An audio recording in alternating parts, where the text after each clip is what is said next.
ওসমান হাদির ঘটনার সাথে সাথে বলছি একটা সাইক্লোন উঠবে, একটা মহা সাইক্লোন বয়ে যাবে তাদের উপর দিয়ে, সারা বাংলাদেশের জনগণ আল্লাহ জাগাই দিবে। জাগছে কিনা? জাগছে কিনা? আগে আগে দেখিয়ে হতা হ্যাঁ ক্যা, ওসমান হাদির এই ঘটনায় কি যে হবে, কি যে হবে দশা দুর্দশা, আপনারা দেখেন ইনশাআল্লাহ।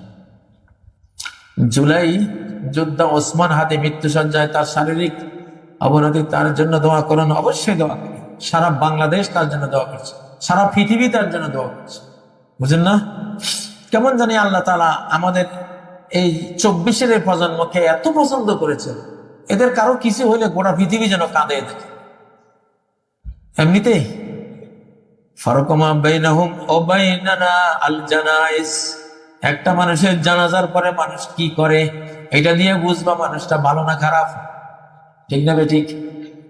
প্রেসিডেন্ট জিয়া যখন মারা যায়, আমি কত কাঁদছি জিয়ার জন্য, কত চোখের পানি ফেলছি, আমার বাবা কাঁদছে, আমার ভাইয়েরা কাঁদছে, সারা বাংলাদেশ কাঁদছে।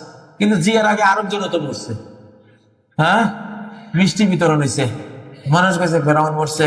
ঠিক না বেঠিক? সারা বাংলাদেশে কোনো চা দোকানে মিষ্টি সেদিন ছিল না, সব খাইয়ে ফেলাইছে আনন্দে। ঠিক না? একটা হলো এমন জীবন তুমি করিবে গঠন, মরিলে কাঁদ হাসিবে তুমি, কাঁদিবে ভুবন। এটা হলো একটা। আরেকটা হলো মরিলে কাঁদিবে তুমি, হাসিবে ভুবন। মরিলে কাঁদিবে তুমি, হাসিবে ভুবন। এটা কি চাই? এটা চাই না। তো 24 প্রজন্মের ফলাফল এগুলি আল্লাহ খুব পছন্দ করে। এগুলি এই দেশের কত বড় ওলিয়া উলিয়া আলিম ওলামারা যা পারে নাই, আল্লাহ এদেরকে দিয়ে সেটা করেছে। কেমন জানি আল্লাহ এক টানে তার আঙ্গুলের মাঝখানে থাকা এদের হৃদয়গুলির এক টানে টিকটক থেকে একবারে রাজনীতি, দেশপ্রেমের, ইসলাম প্রেমের একেবারে রাজপথে নিয়ে আসছে। এরা ফুটবলের মাঠেও নারায় তাকবীর দেয়, আর দিল্লি চলে যায় রাগে শোকে দুঃখে, কিরে কি করলাম কি করলাম, হায় মাতাম হায় মাতাম। ঠিক না ঠিক? এদের কোনো বইতে ইসলাম রাখলাম না, এদের টেক্সট বুকে ইসলাম শূন্য করে দিলাম, কোন মুসলিম লেখকের প্রবন্ধ রাখি নাই, কোরআন তো নাই, হাদিস তো নাই, মাদ্রাসার বইতে দুর্গা ঢুকাইছি, এত কিছু বললাম, গেল কই? আল্লাহ কয় বান্দারে, তোর কৌশল কি আর আমার কৌশল? আমি এক চক্ষের পলকে, ওমা আমরুনা ইল্লা ওয়াহিদা কালামহি বিল বাসার, আমি যেটা ইচ্ছা করি চোখের পলকে আমি একটা অর্ডার দেই, সেটা বাস্তবায়ন হয়। এক পলকে যেন আল্লাহ তাআলা বাংলাদেশের শিশু কিশোর তরুণকে বাংলাদেশ প্রেমিক, রাজনীতিক এবং মুসলিম একটা জাতীয়তা বোধে উজ্জীবিত আল্লাহ বানিয়ে দিয়েছে। সুবহানাল্লাহ। সময় নাই আল্লাহর হাতে, আল্লাহর এখন সময় নেই। আল্লাহ বলছে আমি তাড়াতাড়ি আমার দুনিয়াটাকে পাক পবিত্র বানাবো, তোরা না পাক করেই ফেলাইছেন, গুনাহ বেঈমানি বেহায়াপনা করে, মদ খাইয়া অবিচার ব্যভিচার করে আমার পাকসাপ দুনিয়াটা নষ্ট করেই ফেলাইছেন। দুনিয়া আমি এখন পবিত্র করবো, যেইটা বাধা দেবে দুনিয়া থেকে সরাই দেবে। وأرسل عليهم طيرا أبابيل, 60,000 অশ্বারোহী বাহিনী নিয়ে আসছে, হাতি বাহিনী নিয়ে আসছে। আল্লাহ ছোট্ট ছোট্ট পাখি দিয়া একেবারে মানচিত্র থেকে দিলে। ঠিক না ঠিক? তো সেই যুগ এখন ভয়ঙ্কর একটা যুগ চলছে, ভয়ঙ্কর শতাব্দী চলছে। কেউ আল্লাহর সামনে দাঁড়াবেন না, বাধা হয়ে দাঁড়াবেন না, কোরআনের সামনে কেউ আসবেন না। বাংলাদেশে পরিকল্পিত ভাবে যারা অশান্তি সৃষ্টি করতে আসবে, আল্লাহ ঠিকনা দিয়েছেন কোরআনে, ইউহারিবুন আল্লাহ রাসূলা, মুসলিম সমাজে অশান্তি সৃষ্টির পায় তারা ষড়যন্ত্র সংঘবদ্ধভাবে যারা করবে, ওরা আল্লাহর বিরুদ্ধে যুদ্ধের ঠিকনা দিয়েছে। এর জবাব আল্লাহ দিবেন। কে দেবেন? আল্লাহ কি করেন?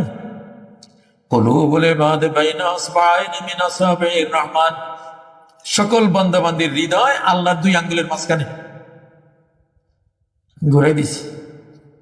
আওয়ামী লীগের বিরুদ্ধে ঘুরাই দিছে। আয় রে, গোটা বাংলাদেশের বাচ্চা কাচ্চা মহিলা পুরুষ আর কেউ ঘরে নেই।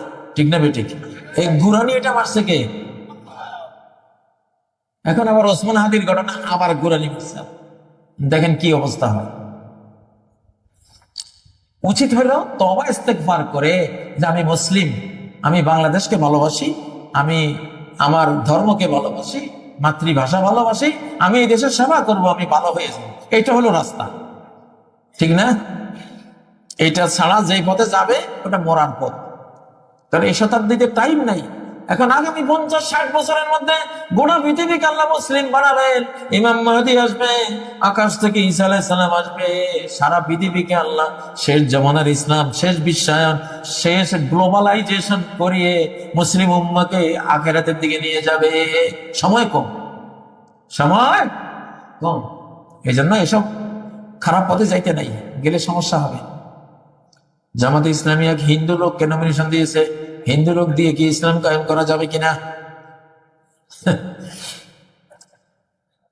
নবীজি যখন মক্কায় ছিলেন, হিন্দু আবু তালেব, ঠাকুর আবু তালেব, মূর্তি পূজারীদের গুরু আবু তালেব, ওই আবু তালেবের ঘরে তিনি 13টা বছর ছিলেন। আবু তালেবের নমিনেশন না, আবু তালেবের নেতা বানাইয়া, তাকে ওনার আশ্রয়দাতা বানাইয়া, ওনার অধীনে থেকে উনি দাওয়াতি কাজ করছেন। যাই হোক, আমি কিন্তু ভাই, কেউ মনে করতে পারেন হুজুর আপনি কি রাজনীতি করেন? আমি শিশুকাল থেকে ধর্ম কর্মচর্চা করি। যে যেটা হক, যে কোনো লোক, ইবলিসে যদি একটা হক কাজ করে, আপনি আমাকে জিজ্ঞাসা করেন এই কাজটা কি, যদি ইবলিসের ওই কাজটা হক হয়, আমাকে বলতে হবে যে না, এটা ইবলিস অনেক মিথ্যুক, সে না হক, কিন্তু তার এই কাজটা কি হক। ওই যে আয়াতুল কুরসির ঘটনা আছে, শয়তান আইসা খেজুর খায় রাতের বেলা, জাকাতের খেজুর। আবু হুরায়রা পাহারাদার, একদিন ধরলেন, দ্বিতীয় দিন ধরলেন, তৃতীয় দিন ধরে বললেন এইবার আজকে ছাড়াছাড়ি নেই, তোরে আমি আল্লাহ নবীর কাছে নিয়ে যাব। সে বলল ভাই আমি আসলে মানুষ না, আমি হলাম ইবলিস, আমি খেজুর খাওয়ার জন্য আইছি। আবু হুরায়রা তুমি আমার ছাড়ি দাও, আমি তোমার একটা জিনিস শিখাবো। কি শিখাইবা? এজা আওয়াইতা ইলা ফিরাশিক ফাকরা আয়াতুল কুরসি, তুমি যখন বিছানায় যাবা আয়াতুল কুরসি পড়বা। যদি আয়াতুল কুরসি পড়ো, ফাইন্নাহু লা ইয়াজালু লাকা মিনাল্লাহি হাফিজ ওয়া লা ইয়াকরুবাকা শায়তান। আয়াতুল কুরসি যদি বিছানায় গিয়ে পড়ো, দুইটা জিনিস পাইবা। একটা হলো আল্লাহর একজন ফেরেশতা, নাইট গার্ড আল্লাহ তোমারে দিয়ে দিব, সারা রাত তোমারে পাহারা দিব। 2 নম্বর, ওয়া লা ইয়াকরুবাকা শায়তান, কোন শয়তান তোমার ধারে কাছে আসবে না। আবু হুরায়রা তো শিক্ষা পাইয়া ছাড়ি দিছে। তারপর নবীজির কাছে গিয়ে কইছে, অনেক লম্বা ঘটনা। নবীজি বলেন জানো আবু হুরায়রা এই লোককে? না তো জানি না। কইতে ইবলিস, শয়তান। সাদাকা কা ওয়া কাযুব, সে যে তোমার আয়াতুল কুরসির কথা কইছে এটা সত্য কইছে, ও সারা জীবন মিথ্যা কথা কয়, কিন্তু তোমার সাথে যেটা কইছে আজকে এই কথাখান কি?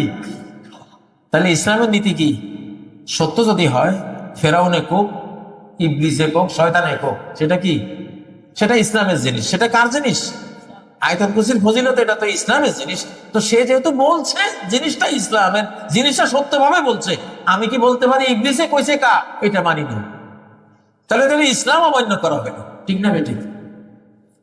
এই জন্য কিছু উত্তর আমাদেরকে দিতে হয়, যেটা ইসলামের মধ্যে হক আছে, আমি তো এটাকে অস্বীকার করার কোনো সুযোগ আছে নাই।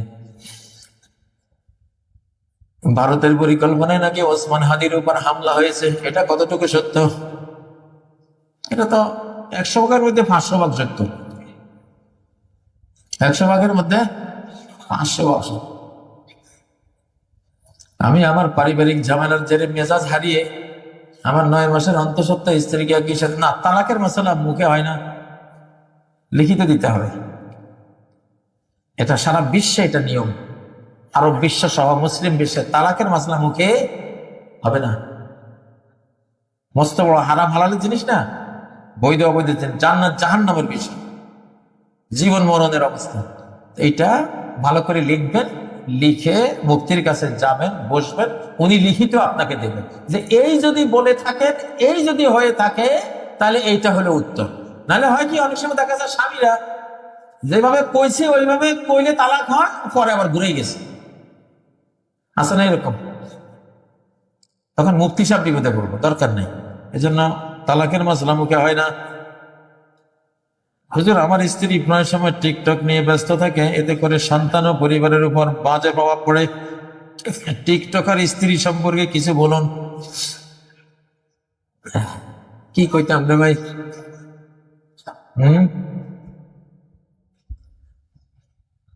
টিকটক আর স্ত্রী না,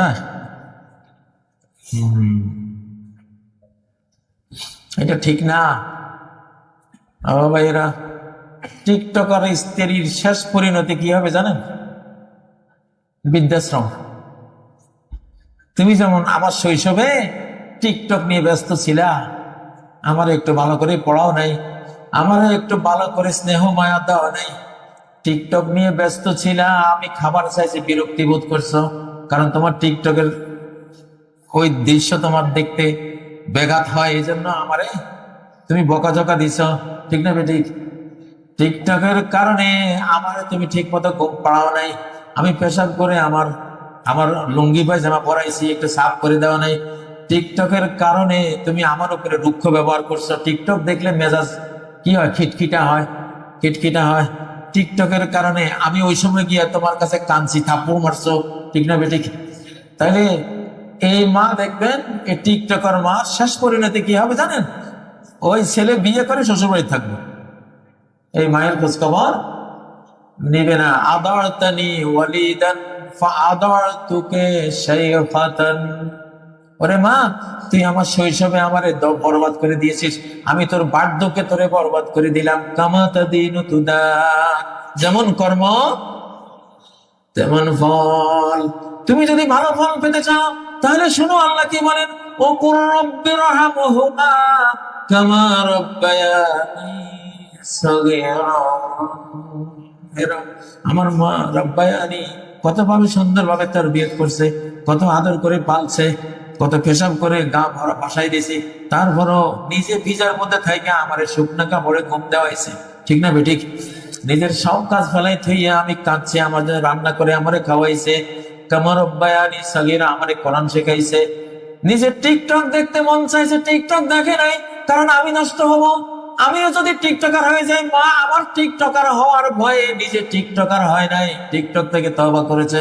ওরে মা, তুমি কত কষ্ট করেছো আমার জন্য, তাহলে হো আল্লাহ, সে যেমন আমাকে লালন পালন করেছিল শৈশবে, তুমি তার বার্ধক্যে সেইভাবে তারে রহমত করো, দয়া করো, আমাকে তৌফিক দাও তার সেবা।